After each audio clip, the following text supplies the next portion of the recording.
I said TRA and why on Stavi's podcast and got canceled because I didn't know you were allowed to say that. Yeah, you're not allowed to say that anymore. But I was talking about the word. You gotta be careful. I had no idea. Yesterday was Trans Day of Visibility. My trans brothers and sisters, I do stand with you always. Multiple trans people have said that you can totally use that word, by the way. Period. And that's your truth. It's crazy. That's your truth. But my whole thing is they think that comedians have somehow gotten an undergraduate degree in wokeism. Like somehow we all were programmed to understand exactly what you can and cannot say, and we're not like fallible human beings that can learn as we go. I mean, yeah, and that's the thing. I was talking about this with somebody yesterday where it's like, in response to sort of like that video of me saying that I look like John Benet Ramsey, like as a joke, or like all of the many things, you know, where like I had a big tweet that was a big controversy where I said I was the only girl at the Diddy party they all said no to, which is like how is that controversial? Because it was a joke about my own like self-hatred and right. me being like, I am sexually disgusting, I'm a pig, nobody would ever fuck me. And similarly, I tweeted my pussy would make a rapist retire, right? And these were tweets that, but how is that controversial? These were tweets that came from a place from me of like deep fucking insecurity and self-flagellation. And the response to that was, you are perpetuating rape culture and you are condoning rape and you're making light of rape. You're falling into the pit. You're falling into the pit.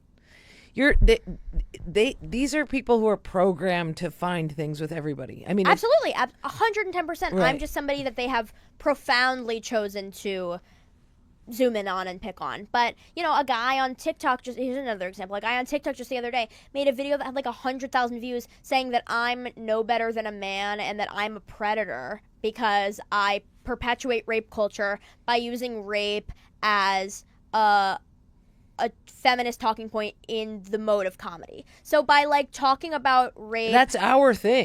Rape is our thing. You raped us, bro. That's what we're allowed to talk about. Fucking exactly. And that was what my point was. And I tried to make that clear once. And when people hit me up after a show because I have like a 10-minute rape chunk and they're like, that really triggered me. I'm like, go fuck yourself, dude. Go fuck yourself. I'm talking about rape. That's our fucking thing that we're allowed to joke about. Yeah. Imagine if a man was joking about it, how mad you would be. I know. It's this is the thing I'm allowed to joke about. I can joke about OCD, being a fat kid, fucking rape, anything that we're we just deal like with. Not allowed the same amount of latitude, and but that's because there's 4 of us. Right, there's 4 of us. If there was a million, they couldn't catch us all. Exactly. But the thing is, like, I love Stavros, and I really like him as a person. But what has been curious to me is seeing in many publications Stav being sort of hailed as like a scion of the new left, Dionysus. And Stav being like purported to be a bastion of a new form of leftist malehood, right? And being seen as like the woke ideal. When that man was on Cumtown, it's like, and I have said things that probably are more benign than anything he and Nick and Adam were saying on Cumtown, but I get called a Nazi every day of my life, and he gets like a feature in GQ magazine saying that he is showing men how to be leftist and feminist the right way. It's just stuff like that that's like really curious to me. I had a guy why come is he after allowed me, that latitude and I am not? I had a guy come after me for saying, a comic who I work with, who came after me for saying the T word on Stav's podcast and was like, hell yeah, Stav, you know, put her in her place. Stav was like, I had no intention of like putting Jordan in her place. She's just like a little sister vibe where I'm like, that, you know. Anyway, so this guy's like tweeting about me several times. We work together. I'm like, bro, we have to see each other. Like, let's be cool. And I like explain myself. And then we're at the comedy club and a guy is sitting with us and says the T word twice in a joke. And he laughs at him. Yeah. And I was like, what? It's just... When women do things, it holds more weight, which is fine. It is fine that it holds more weight. If a man said to another man, "You're fat," if I said to a man, "You're fat," it would break him. It would ruin him. We have so much power. We do have so much power. We have a lot of power, and the friction between like being a woman and being a public-facing person, like those two things.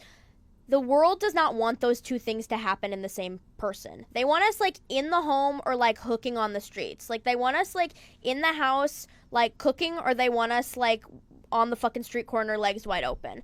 And, like, if you are a woman who is presentational or public in any way, the friction and the juxtaposition between those two things is really disturbing for people. Ergo, but it has way more power. Yes, it carries a lot of power. If you write a deconstructive thing about that guy's response to you, it'll hold so much more power than a guy. Yeah, because because it's calculated. It has, like, I'm saying this to myself also because I forget about the weight too. But like every time they come after us, you have to get that. Like, this is like Nietzsche hated women. Do you know this? Nietzsche hated women, and like this philosopher Derrida wrote this whole thing about Nietzsche's hatred for women, and he was like, it's because women are able to reduce men to boys so quickly There's a freaky bug on the mic. Just by looking at them. Psycho.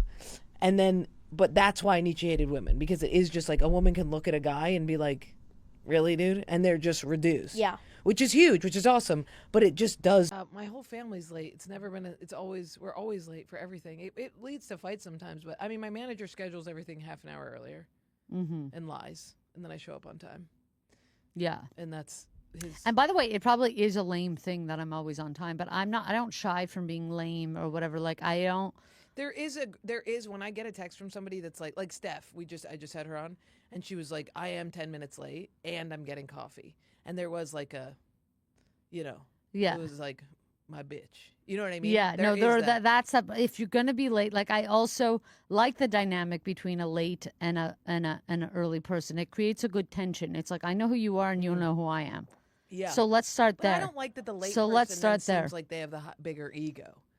I don't think so. I have a massive ego when I'm on time. That's what I wanted to talk to you about. The ego thing. Oh. Is that what?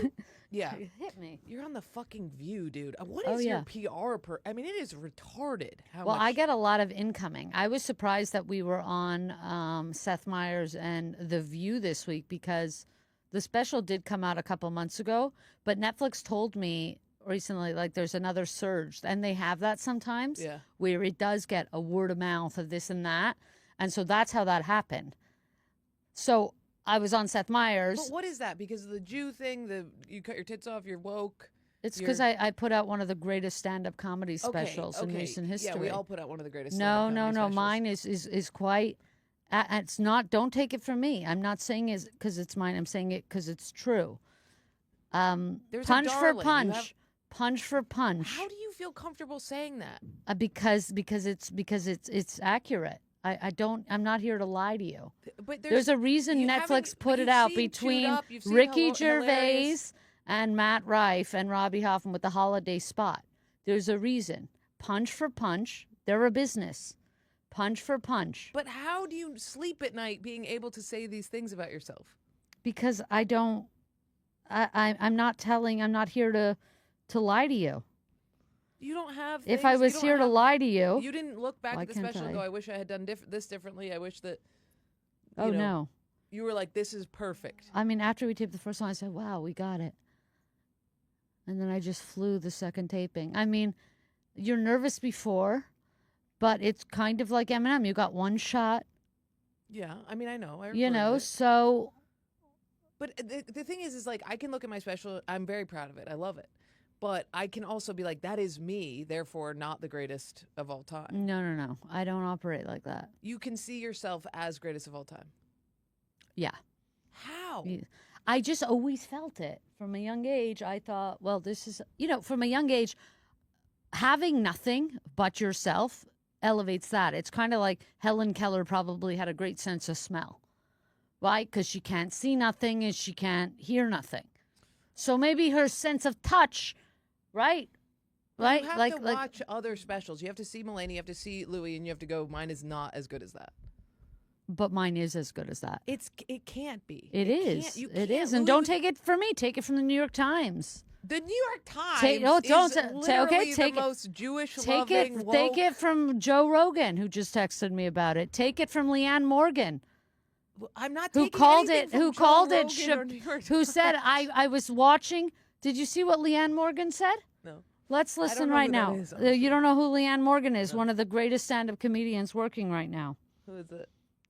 Let me see who it is. You know Leanne Morgan. And I know you're so interested in follower count. She's got a lot more than you. Who is Leanne Morgan? She's got a lot I'm not more. interested in follower She's count. very I was interested. Also, we have to Okay, clear let's that up. listen. Oh, this bitch. Okay. What do you have to clean up? Did you know who I was? I had no idea who you were. Do you know how many people think that you? Do you know how many people I've had to convince that you didn't know who I was? Like, they're like 100%. They knew who you were. Do you know how many people think we actually didn't like each other after that? I know the amount of people. And I'm that like, were no, we're both professional. Like, here's the thing. What? But people were like, everybody is like 100% Robbie knew who you were, and I'm like, Who? Literally, We've never met. I mean, everybody you who can watches clear will it up think that. now. We had never met or interacted. I had no idea. we I didn't had follow. interacted. You hadn't followed. Yeah, We hadn't even had. No, we had no interaction. We'd been in the You same, said you saw me, but I didn't know you, and you didn't say we'd hi. been in the same club for sure. But if I don't know, there's hundreds of people in a club. But how would I know? I believe you, but I'm saying everybody thinks that. Not everybody. A lot of people. What a lot of people think is that it exposed something in you, that you felt you were more known than you were, and No, you I felt a way about it. I didn't. That feel I said, was, after that, of course, felt stupid. I didn't feel I was more. I followed you. I Robbie, liked a felt bunch that of if shit. You did my podcast, you knew who I was. You can't twist the But narrative. but to Ian be never like- said it was your podcast. He said it was. He said, "Come do my pod." Right, I assume that if you're doing somebody's podcast, you know that at least if there's a co-host on the podcast, I they didn't know must there be was a comic. co-host. I know, but once they're sitting there, it's like, oh, I do. No, know. he said his friend is coming in from the docks. He pitched you as somebody who was on the docks. Really? And this must be on camera before you show up. Really? And that's why I ask you when you come in. Like, I thought you were just, he said you're going to love Jordan, you know, Wow. and so I just thought it was one of his friends, and we were kicking it in his basement. He was doing one of these Well, that makes on the way fly more type sense. podcasts. Yeah. He didn't introduce you as a comedian. He didn't say he had a co-host. I had no idea what the podcast was called. To me, I looked up to Ian. I see he has a big following because I follow him, but I've never seen his podcast. Right. He doesn't post it. He Yeah. has a page for it, but Yeah. I don't know that. Now I do, and I follow everything. But let's take a look at this. Also, follower count does matter. Of course, and Yeah. I've blown up since. Robbie Hoffman on Instagram. By the grace of God, thank you, everyone. Okay, look at this.